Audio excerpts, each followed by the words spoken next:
Bueno, buenos días y bienvenidos a esta rueda de prensa posterior a la celebración de la reunión semanal del Consejo de Gobierno. Como cada jueves, me acompaña mi compañero el consejero de Salud, Manuel Villegas, para actualizar la información sobre la evolución de la pandemia. En primer lugar, en relación a la crisis sanitaria por el coronavirus, todo el Ejecutivo quiere trasladar un mensaje de máxima prudencia y responsabilidad a todos los ciudadanos de la región. Como saben, la contención del número de casos en nuestra comunidad, gracias a la anticipación, a la concienciación social y a la magnífica labor de nuestros profesionales sanitarios, nos ha permitido entrar esta semana en la fase 1. Pero ahora no podemos bajar la guardia e insistimos una vez más en la responsabilidad y en el civismo de todos los ciudadanos. Cada acto individual puede tener graves consecuencias sobre nuestra propia salud y sobre la de los demás. No podemos permitirnos tirar por tierra todo el esfuerzo realizado durante más de 60 días de enormes sacrificios personales y colectivos. Nos jugamos poder seguir recuperando paso a paso nuestra actividad económica, nuestros empleos y nuestra movilidad. Y lo más importante, nos jugamos nuestra propia vida. El coronavirus sigue presente y dejando víctimas mortales en nuestra región y en nuestro país. El virus no es una amenaza, sino una realidad que sigue entre nosotros y frente a la que no podemos tolerar la más mínima relajación. No podemos convertir en inútil el gigantesco trabajo de nuestros profesionales sanitarios ni olvidarnos tan rápidamente de quienes lamentablemente han perdido su vida a causa de esta terrible enfermedad. Es importante insistir en que la pandemia no ha terminado. Ahora más que nunca es importante que no se produzca una vuelta atrás. El papel de los ciudadanos sigue siendo decisivo. Junto al mantenimiento de la distancia social y el uso de guantes y mascarillas, debemos protegernos entre todos con paciencia, prudencia y máxima responsabilidad. Superar esta crisis es una tarea de todos. Para dar más detalles de la evolución de la pandemia, cedo ya la palabra al consejero de Salud. Muchas gracias. Buenos días, señora consejera. En este Consejo de Gobierno hemos tratado el riesgo cierto que corremos si no mantenemos una actitud corresponsable. Y es que el inicio de la fase 1 en nuestra región ha dejado sin duda imágenes que nos preocupan a todos. La población no está protegida. Hay un alto riesgo de rebrotes. De ahí insistir en la corresponsabilidad y las medidas de protección. La región, con el 1,4% de casos positivos, está entre las más bajas de España. Las zonas con mayor sufrimiento y afectación solo llegan al 14% de inmunes. Según epidemiólogos, para conseguir la inmunidad de grupo o de rebaño, para que la infección no circule, se necesita entre el 55 y el 65% de la población inmune. Los resultados muestran que en la región de Murcia se han tomado medidas oportunas, con rigor científico, y la prevalencia es de las más bajas de España, como digo, en torno al 1,4%. El reflejo de este riesgo nos lo proporciona el parte diario de cifras que nos ofrece una vez más el Servicio de Epidemiología y que ayer a las 21 horas era el siguiente. El número de afectados total desde el inicio del brote de esta pandemia ascendía a 2.437 personas. De ellas, 1.532 son casos activos constatados mediante PCR desde el inicio del brote y 905 casos acreditados mediante pruebas de inmunidad. El número de casos positivos activos esas horas descendía a la cifra de 297 personas, de las que 32 personas estaban ingresadas, 12 de las cuales están ingresadas en cuidados intensivos. El resto, 265, están en aislamiento domiciliario y seguimos con el mismo número de fallecimientos, que ayer eran 142 personas las que nos habían dejado. La esperanza, un día más, reflejada en el número diario de personas curadas, que asciende ya a 1.998 personas, rozando ya la barrera de las 2.000.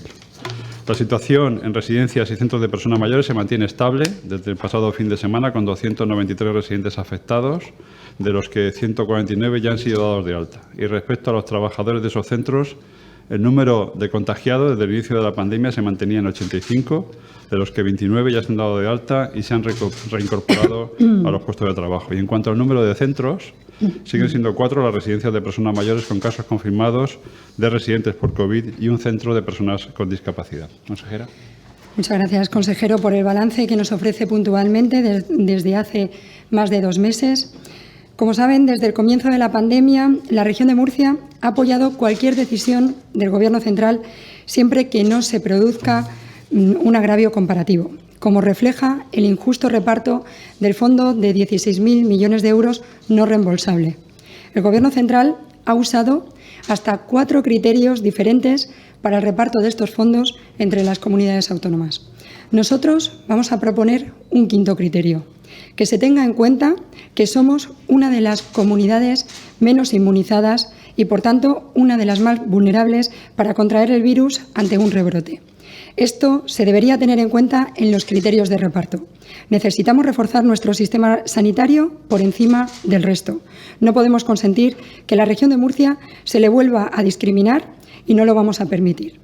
Hasta que no se produzca la convocatoria del Consejo de Política Fiscal y Financiera, vamos a seguir insistiendo semana tras semana para que nos aclaren con qué recursos vamos a poder contar para hacer frente a esta crisis del COVID-19.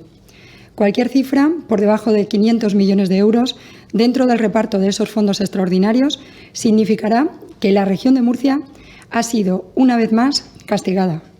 Discriminación que también se da a la hora de paliar los efectos de las inundaciones que tuvieron lugar en septiembre del año pasado y afectaron gravemente a nuestra región. Ayer conocimos que los gobiernos de la Unión Europea dieron su visto bueno a destinar 56,7 millones de euros a España del Fondo de Solidaridad Europeo. Exigimos que nos comuniquen cuanto antes qué cantidad le corresponde a la región de Murcia para que las administraciones puedan compensar los gastos extraordinarios tras el paso de esa dana por nuestra región. A la espera de que el Estado aclare sus criterios y reduzca las improvisaciones continuas, el Gobierno regional sigue trabajando en la Estrategia de Reactivación Económica y Social de la región de Murcia Reactiva 2020. Este plan se encuentra ya muy avanzado y contempla una estrategia para estimular una nueva economía con medidas basadas en la reducción de la presión fiscal, la protección del tejido empresarial, la creación de puestos de trabajo y la reactivación tanto de la economía como del consumo. Dentro de este marco, desde la Consejería de Empresa e Industria, estamos trabajando en una línea de ayudas para paliar los efectos de la crisis provocada por el coronavirus en uno de los sectores más castigados, que es el comercio. Por eso, hoy he informado al Consejo de Gobierno del próximo lanzamiento de la línea de financiación COVID Comercio, que pondrá específicamente a disposición del comercio minorista créditos por un importe total de 10 millones de euros libres del coste del aval del 0,75% que asumirá Avalam. El importe máximo de los préstamos será de 50.000 euros y el mínimo de 15.000 euros, con un interés del 1,25%. Esta nueva línea de créditos a coste reducido para hacer frente a la crisis del coronavirus será aprobada próximamente en Consejo de Gobierno, como la anunciada recientemente por el presidente Fernando López Miras, destinada al sector turístico para financiar la adquisición de elementos de protección para las medidas higiénico-sanitarias y para las reformas que deban hacerse en los establecimientos para cumplir los protocolos de seguridad. Esta línea, destinada específicamente al turismo, pondrá a disposición del sector turístico y hotelero 10 millones de euros de créditos de entre 15 y 30.000 euros destinados especialmente a los pequeños empresarios y a los autónomos del sector. Hoy, además, dentro de los asuntos aprobados por el Consejo de Gobierno, hemos dado el visto bueno a un gasto de casi 8 millones de euros en material para los centros sanitarios del Servicio Murciano de Salud. En concreto, se van a destinar a la adquisición, mediante un procedimiento centralizado, de un medicamento de uso exclusivo hospitalario destinado al tratamiento de 2 enfermedades del aparato circulatorio, por un importe de más de 6,4 millones de euros, así como la compra de catéteres desechables con un coste de más de 1,5 millones de euros. Por otra parte, el Consejo de Gobierno, a propuesta de la Consejería de Empresa e Industria, ha autorizado destinar, a través del Instituto de Fomento, 2,5 millones de euros en ayudas a pymes para el fomento de la innovación mediante la transformación digital. Las subvenciones alcanzarán hasta los 100.000 euros por beneficiario, con un máximo del 70% del coste de la inversión. Estas ayudas están cofinanciadas en un 80% con recursos de los fondos europeos, de los fondos FEDER, y tienen como objetivo apoyar a las pymes de la región para que inviertan en innovar, transformarse digitalmente y mejorar su posición competitiva mediante el desarrollo de proyectos que consistan en la introducción efectiva de tecnologías de vanguardia que produzcan la mejora de productos, servicios, procesos o modelos de negocio. Los proyectos subvencionables deberán tener las siguientes finalidades. En primer lugar, personalizar productos y servicios para adaptarlos a las necesidades de los clientes o mejorar su experiencia. En segundo lugar, flexibilizar y potenciar la eficiencia de los medios productivos, la logística y la distribución. También de mejorar las relaciones con proveedores, administraciones públicas y otras entidades. Y, por último, profundizar en el análisis y explotación de la información disponible para la mejor toma de decisiones. Bueno, y además, dentro de otro de los temas que se han aprobado y que se han tratado en el Consejo de Gobierno, es la apuesta decidida del Ejecutivo regional por la agilización administrativa y la simplificación de trámites a ciudadanos y empresas, y por ello el Consejo de Gobierno ha dado cuenta del documento presentado por la Consejería de Transparencia, Participación y Administración Pública, que contempla 10 nuevas directrices en materia de simplificación administrativa que van a agilizar los 1.700 procedimientos administrativos que gestiona la Administración Pública Regional. Entre las nuevas medidas destacan la supresión de la obligación de aportar determinados documentos, la posibilidad de sustituir la aportación de documentos originales por copia, la obtención de documentos directamente a través de una plataforma en lugar de exigir al ciudadano que los presente, la sustitución de la obligación de acreditar determinados requisitos por una declaración responsable por parte del interesado y la posibilidad de sustituir un régimen de licencia o autorización por una comunicación. Asimismo, se contempla la reducción de la frecuencia de presentación de documentos, la ampliación de los plazos de validez de permisos y licencias y su renovación automática, las inscripciones de oficio en registros administrativos y la reducción de los plazos de resolución. Este proceso de simplificación se enmarca dentro de la estrategia de gobernanza pública de la Comunidad Autónoma de la Región de Murcia, que se compone de 65 medidas orientadas a conseguir la aplicación de políticas de transparencia, participación ciudadana, buen gobierno, evaluación de políticas públicas, simplificación administrativa y calidad de los servicios. Y, por último, antes de dar paso al turno de preguntas, quiero informarles de que esta mañana se está celebrando la Conferencia Sectorial de Educación. En ella, la consejera Esperanza Moreno va a transmitir la postura de la región sobre la vuelta de los alumnos a las aulas. Desde el Gobierno de la Región de Murcia consideramos que los alumnos no deben volver a las aulas hasta el próximo curso, a excepción de los de segundo de bachillerato, que cuando sea posible quieran asistir de forma voluntaria a clases para preparar las pruebas de la EBAU.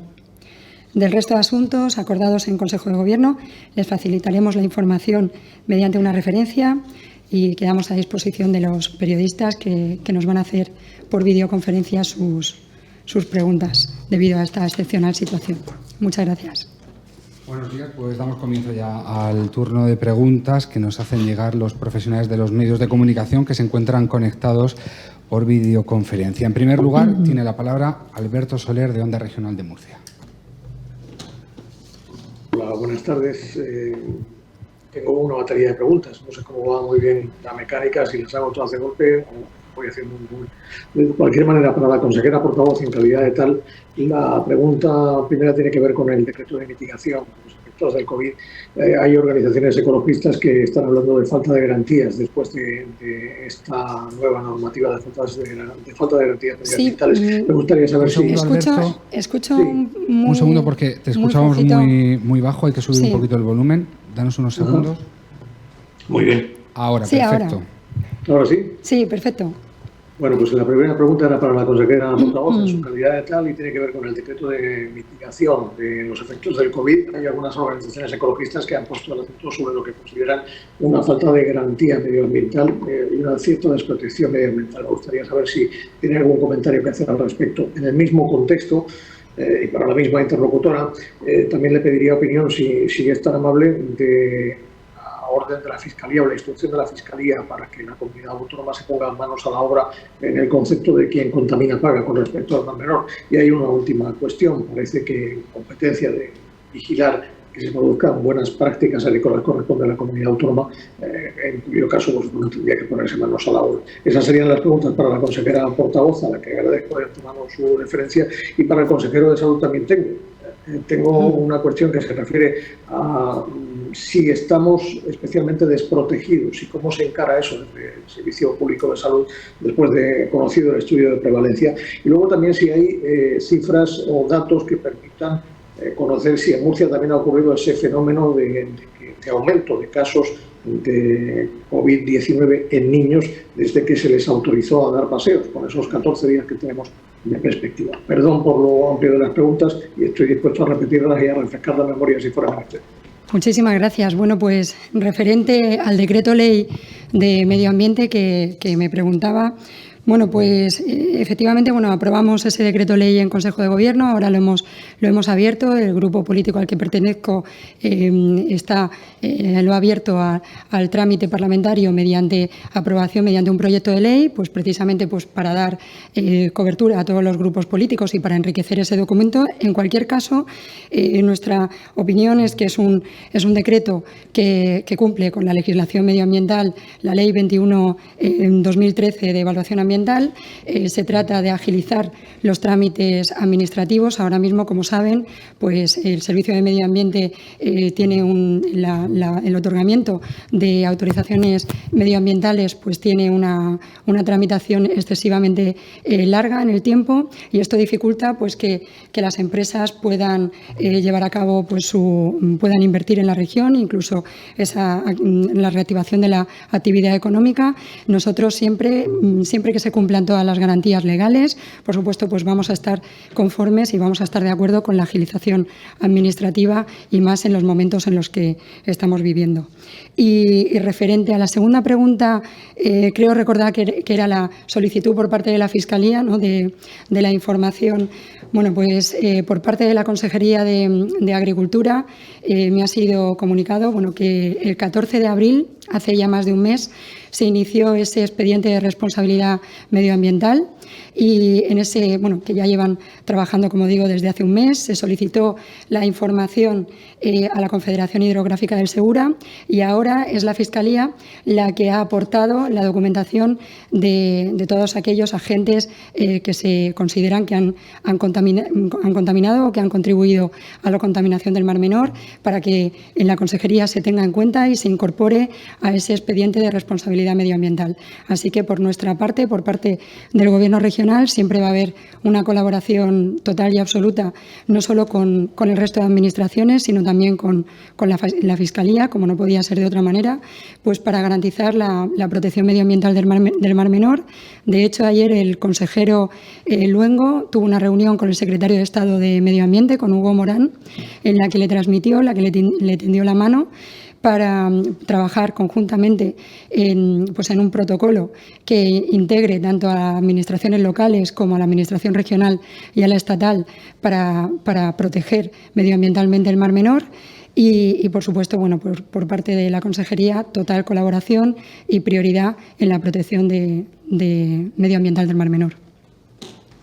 Bueno, consejera, Alberto, lo que comentabas efectivamente de la desprotección, en principio, por lo menos al ser una región como ya esperábamos que fuéramos más vulnerables porque hemos tenido menos casuística, eso es así. Por eso la llamada ahora a la prudencia, de que a pesar de que estamos en fase 1 y de que incluso están nuestros técnicos estudiando la posibilidad de pasar o de empezar a estudiar el tema del pase a la fase 2 en un momento determinado, hay que llamar a todas las personas a la corresponsabilidad, a mantener todo lo que estamos haciendo de higiene higiene de manos, de distancia social es fundamental y que la gente incluso cuando sale a las calles hoy día, pues yo creo que está muy recomendable ya el uso de mascarilla por la imagen que estamos dando, porque estamos por solidaridad con las personas con las que nos cruzamos y por el mensaje de que esto todavía no ha pasado. Con lo cual, sí es cierto que estamos más desprotegidos que otras regiones, aunque el resto de las regiones tampoco tienen, por supuesto, como he comentado anteriormente, un porcentaje de personas inmunes que les haga,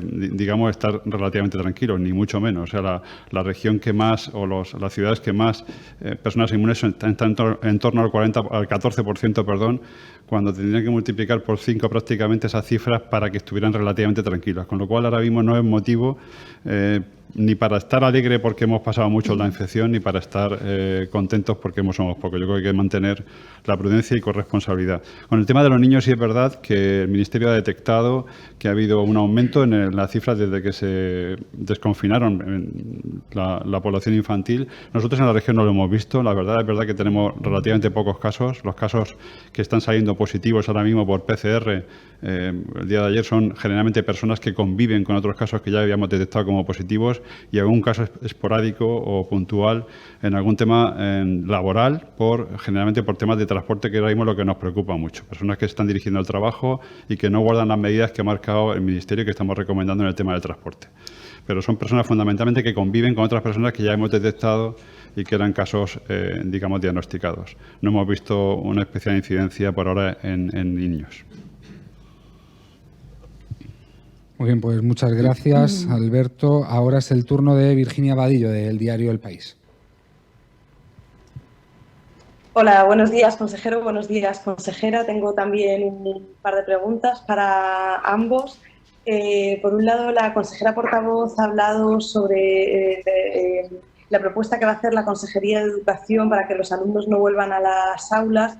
Es contraria, por ejemplo, a la que se va a hacer desde Barcelona, donde todavía están en fase 0 y su alcaldesa sí que considera que deberían reabrir los colegios. Y no sé si aquí se ha planteado alguna otra alternativa, pensando en la conciliación familiar, a esa propuesta de no apertura de las aulas.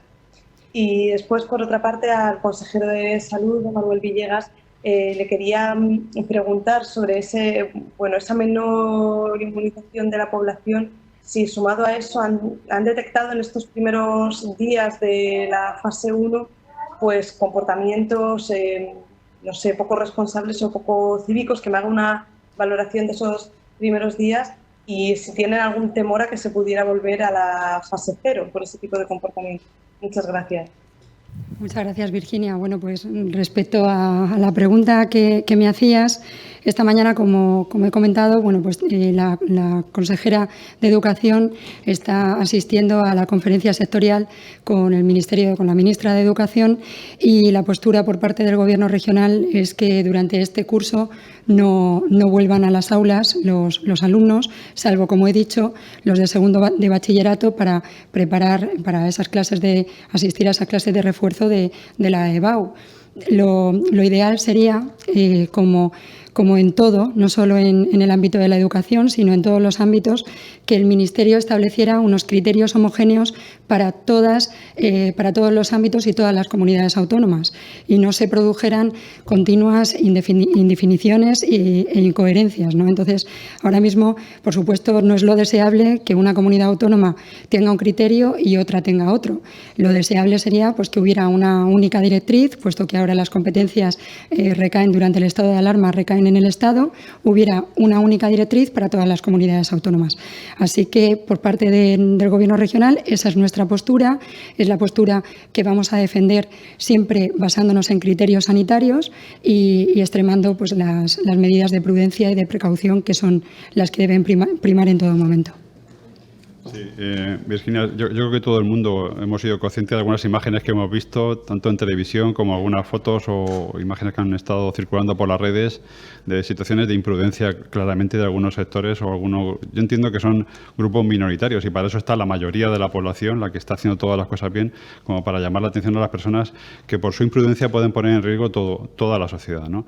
Y yo creo que de eso sí que somos conscientes. Tenemos una maravillosa sociedad que mayoritariamente ha hecho muy bien todo el el periodo de confinamiento y ha llevado a las situaciones en las que estamos es en gran parte por la respuesta social, y son ellos los que tienen que decir cuando ven una actitud imprudente de alguien, decir, oiga usted, póngase la mascarilla, oiga usted, use guantes aquí, o póngase la mascarilla cuando vaya a entrar a un supermercado, o no se acerque hasta una distancia que sea razonable, ¿no? Y yo creo que eso lo tenemos que hacer como sociedad. Es posible que volvamos a la fase cero. Yo creo que lo vamos a seguir haciendo bien como hasta ahora y no creo que vaya a ser necesario, ¿no? Muy bien, muchas gracias, Virginia. Por último, tiene la palabra Jaime Ferrán, del diario La Opinión. Hola, buenos días. La primera, bueno, tengo varias preguntas también para ambos consejeros.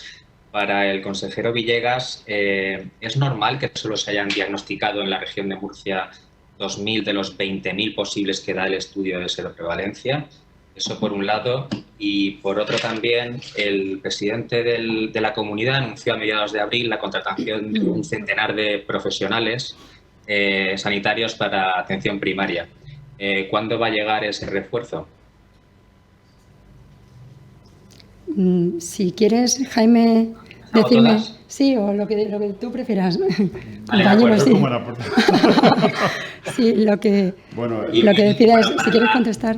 Sí, Jaime, si me puedes hacer la pregunta y... Termino. Para la ministra, para la consejera portavoz, ¿tiene la comunidad un listado de operadores económicos que se hayan beneficiado con su actividad causando daño al Mar Menor? Eso por un lado. Y por otro, ¿en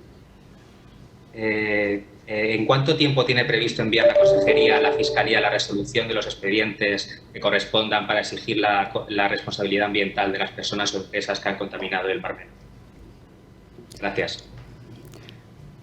Pues si quieres comenzar tú. Bueno, respecto al número de personas que efectivamente hay un porcentaje importante de personas que probablemente hayan pasado, bueno, de hecho han pasado la enfermedad de manera asintomática y ahora mismo los científicos piensan que alrededor del 20% de las personas han podido pasar lo que es la infección sin ningún síntoma. Luego también hay un porcentaje efectivamente de personas que probablemente los síntomas han sido lo suficientemente poco importantes, ¿no?, como para que en un momento determinado no han dado la alarma, no hayan acudido a un centro de salud y no los tengamos contabilizados. Y luego es verdad que todavía estamos atendiendo a los más de 20.000 casos posibles que estamos haciendo los test ahora de inmunidad y que están día a día engrosando el número de positivos. Es decir, el día de ayer, por ejemplo, se hicieron más de 1.700 estudios de anticuerpos, muchos de ellos son esos casos posibles y de ellos, de hecho, ayer salieron 32 nuevos casos que van a engrosar esta lista. Es decir, todavía quedan miles de pacientes, creo que deben de quedar alrededor de unos 10.000 casos posibles que estamos estudiando. El porcentaje efectivamente de esos casos posibles, que ahora sí son definitivamente positivos, no es tan alto como al principio, pero sí que estas cifras van a subir ligeramente, ¿no? Yo creo que va a ser toda una mezcla entre casos en definitiva totalmente asintomáticos, casos en definitiva poco sintomáticos que no han acudido al médico y los que nos quedan todavía por asignar, que lo haremos dentro de una semana probablemente, ¿no? Bueno, y respecto al listado de operadores económicos, de posibles agentes contaminadores o contaminantes del Mar Menor, como he comentado anteriormente, desde el 14 de abril se está trabajando en ese expediente de responsabilidad medioambiental por parte de la Consejería y en ese expediente, lógicamente, ya aparecen todos los, quedan perfectamente identificados los agentes económicos que en cualquier caso son potencialmente contaminadores o que se haya demostrado que sean contaminantes. Y en cuanto al plazo, me informan de que ya, como digo, se lleva trabajando durante este mes pasado en ese expediente. Ahora se ha complementado con la información que ha remitido la Fiscalía y de forma inminente, en breves semanas, días o semanas, se va a hacer llegar esa documentación. Falta la pregunta al consejero Villegas sobre el refuerzo de atención primaria, las contrataciones. Sí, es que me he liado antes porque pensaba que iba para... Bueno, el esfuerzo, realmente desde que empezó la pandemia hemos incorporado casi 1.200 personas prácticamente en profesionales al sistema sanitario, más las sustituciones de aquellas personas que han sido en un momento determinado puestas en cuarentena, ¿no? Tenemos previsto, yo creo que en las próximas semanas, incorporar en todos los centros de salud prácticamente se va a incorporar un médico más y un enfermero para seguir manteniendo los sistemas de triaje. Eso como mínimo, es decir, a margen de ya lo que planteó el presidente, que íbamos a incorporar en plantilla a más de 100 profesionales para primaria, ahora en este mes tenemos previsto incorporar, ya como digo, tanto personal médico como de enfermería a cada uno de los centros de salud para mantener el sistema de triaje, ¿no? De acuerdo, gracias. Muchas gracias, Jaime. Muy bien, muchas gracias, compañeros. Pasamos ahora a las preguntas que nos han hecho llegar el resto de medios de comunicación por vía WhatsApp. La primera pregunta, aunque ya ha contestado el consejero de Salud a Cadena Azul algunos de los datos, le preguntan, con los datos que hoy conocemos, la baja incidencia del COVID-19 en la región de Murcia, ¿no cree que se debe redoblar los esfuerzos de prevención y, en este sentido, redoblar los test, aumentar el personal sanitario y pedir a la población que use la mascarilla de forma obligatoria? Sí, prácticamente lo que estamos incidiendo, ¿no? Hay que una llamada a la prudencia a que esto está todavía, que tenemos todavía la pandemia encima, que estamos todavía en la fase inicial de desescalada. Personal, test estamos haciendo, todos los test que hay que hacer ahora mismo se hacen en 24 o 48 horas como máximo a todos los casos posibles, e incluso estamos haciéndoles PCR directamente a los contactos estrechos de casos que ahora mismo aparecen personas que tienen anticuerpos que han pasado la enfermedad, pues estamos directamente estudiando a esos casos, a esos contactos estrechos de esas personas que ya han pasado la enfermedad con objeto de pillar a alguna persona que puede estar contagiando a otra. O sea, estamos intentando cerrar el círculo para evitar que surja cualquier brote. Y respecto a la mascarilla, nosotros somos de los más, ahora mismo es un tema que está estudiando, como saben, el Ministerio para la hora de hacer una recomendación, como dicen ahora, o obligarlo. Yo creo que es bueno ver a la gente ya por la calle con la mascarilla. Yo creo que es bueno porque nos dice y nos está dando un mensaje de solidaridad con las personas con las que nos cruzamos, como digo, y un mensaje también de que esto no ha acabado, ¿no? Pregunta también para el consejero de Salud de Onda Cero. Con una incidencia tan baja del coronavirus, ¿es correcto promocionar la región de Murcia como destino turístico más seguro cuando se abran fronteras? Bueno, yo creo que Murcia es un excelente destino turístico. Ahora mismo lo que pasa es que estamos en una fase en la que hay que luchar sobre todo por la salud de las personas que viven ahora mismo en Murcia y la seguridad de los que estamos aquí, ¿no? Entonces, vamos paso a paso, ya iremos poco a poco evolucionando y diciendo que cuándo podemos abrir alguna cosa, que es lo que pensamos al respecto. Yo creo que ahora mismo lo importante es mantener la salud y la seguridad de las personas de Murcia, ¿no? Le preguntan también que con solo un 1,4% de la población murciana contagiada se han registrado 142 muertes hasta la fecha. ¿Esperaban una letalidad tan alta? Bueno, yo creo que tenemos de las letalidades más bajas de España, ¿no? Yo creo que después de Ceuta, Melilla y Canarias creo que somos los siguientes en cuanto a letalidad. Yo creo que ahora mismo no es, no, por supuesto que no es alta, y es verdad que tenemos baja incidencia, pero bueno, yo creo que eso hay que esperar a que acabemos todo esto para entonces empezar a ver qué es lo que ha pasado realmente, ¿no? Pero también tengan en cuenta que en Murcia las muertes que hay son las que hay, cuando hay otras comunidades, por ejemplo, que todavía no saben si las muertes están de alguna manera infraestimadas con respecto a achacables al COVID, ¿no? Le preguntan además qué opina de obligar a turistas extranjeros a guardar cuarentena de 14 días. Bueno, eso lo marca, ahora mismo, como saben, el Ministerio es el que marca cuáles son las directrices. Ellos son los que tienen ahora mismo, digamos, el poder para ponerla ahora mismo y las instrucciones que tiene que marcar en el ámbito de la salud. Hay otros métodos, no solamente está hacer cuarentena cuando una persona acude a un país, se le puede pedir la cuarentena parcial allí o hacerle pruebas cuando una persona llega a un destino. O sea que hay otros métodos, pero bueno, si el Ministerio ahora mismo piensa que eso es lo que hay que hacer, pues estamos lógicamente ahora mismo a sus órdenes, ¿no? Por último, Onda Cero le pregunta si están reportando complicaciones en pacientes dados de alta tras haber contraído el coronavirus. No, aquí no me cuesta en la región de Murcia, aunque sí sé que hay casos en la literatura y a nivel nacional hemos visto algunos casos por complicaciones de esta enfermedad, ¿no? También le preguntan al consejero de Salud desde la cadena SER y Radio Nacional de España si cree, a la luz de los datos del estudio de seroprevalencia, cabe entender que hay casi 20.000 personas sin diagnosticar en la región. ¿Preocupa esto a la comunidad? ¿Qué consecuencias puede tener el dato de la inmunidad en la región, la más baja del país? Bueno, lo que hemos estado hablando, yo creo que en general son los porcentajes parecidos a lo que tienen otras regiones como la nuestra, que han tenido una baja incidencia, que podamos tener o que ya hemos tenido 20.000 personas que han pasado la enfermedad. Bueno, sabemos que gran parte de esas las tenemos detectadas, otros van a ser asintomáticos, otros han tenido pocos síntomas y no han acudido, y otros todavía no los hemos etiquetado que los teníamos como casos posibles. Yo creo que ahí va a estar toda la casuística. Pero en cualquier caso, sigamos trabajando como lo estamos haciendo, que el porcentaje de personas que hayan pasado la enfermedad en torno, como digo, al 1,4% es lo que esperábamos. Esperábamos que tuviéramos una prevalencia, personas con anticuerpos pequeñita, porque hemos tenido una baja incidencia en la región, porque la región se ha portado bien, ¿no? Pregunta para la consejera portavoz del diario La Verdad, aunque ya ha hablado del tema. Ellos le piden una valoración sobre la petición de la Fiscalía de aplicar la regla de quien contamina paga por el Mar Menor. Bueno, la regla de quien contamina paga es una regla que está que figura en la ley. Es una regla, de hecho, es la regla por la que se rige la Ley de Evaluación Ambiental. Mi valoración, pues en este sentido, no puedo hacer una valoración sobre una ley. Es algo que, por supuesto, nosotros como Gobierno regional siempre cumpliremos con la estricta legalidad y máxima colaboración con la justicia. Pregunta para el consejero de Salud de la cadena SER. ¿Qué novedades hay con respecto al cambio de los horarios? ¿Cuándo se hará efectivo y cómo quedará? Bueno, ahora mismo tenemos que seguir con las instrucciones que ha marcado el Ministerio, porque ahora mismo no hemos cambiado el tema. Yo hablé ayer precisamente con el ministro sobre el tema, me dijo que no se iba, digamos, no va a haber una orden este fin de semana para cambiar los tramos, pero sí lo dejo abierto para que la siguiente semana podamos analizar esto de manera bilateral.